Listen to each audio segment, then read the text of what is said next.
السلام علیکم ورحمۃ اللہ۔ دوستو، امتحان کا موقع چل رہا ہے۔ بہت سارے اسٹوڈنٹس پوچھتے ہیں کہ ہمارا ایگزام ہے، ہمیں کچھ ایسی دعا بتا دیجئے جس سے ہم امتحان میں کامیاب ہو جائیں۔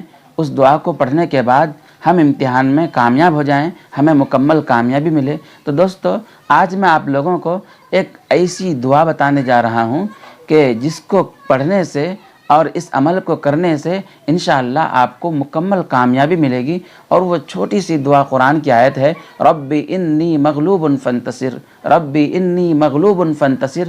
آپ اس دعا کو کثرت سے پڑھا کیجئے۔ اس دعا کا مطلب ہے کہ اے میرے پروردگار، میں کمزور ہوں، تو مجھے مدد فرما، تو میری مدد فرما۔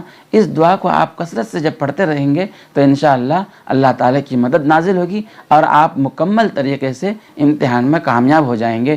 اور ایک دوسری دعا ہے، وہ بھی قرآن کی آیت ہے، فَإِنَّ حَسْبَكَ اللَّهُ هُوَ الَّذِي أَيَّدَكَ بِنَصْرِهِ وَبِالْمُؤْمِنِينَ فَإِنَّ حَسْبَكَ اللَّهُ هُوَ الَّذِي أَيَّدَكَ بِنَصْرِهِ وَبِالْمُؤْمِنِينَ۔ آپ اس عمل کو بھی کیجئے، اس دعا کو بھی پڑھیے۔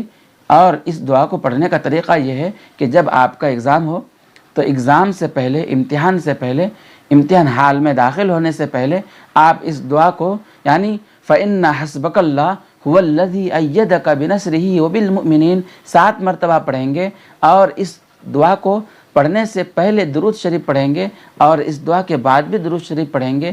اس عمل کو کرنے کے بعد امتحان حال میں داخل ہو جائیں گے۔ انشاءاللہ اس کی برکت سے اللہ تعالیٰ آپ کو کامیابی سے ہمکنار کرے گا، آپ ضرور امتحان میں کامیاب ہو جائیں گے۔ امید ہے کہ آپ کو ویڈیو پسند آئی ہوگی۔ السلام علیکم ورحمۃ اللہ۔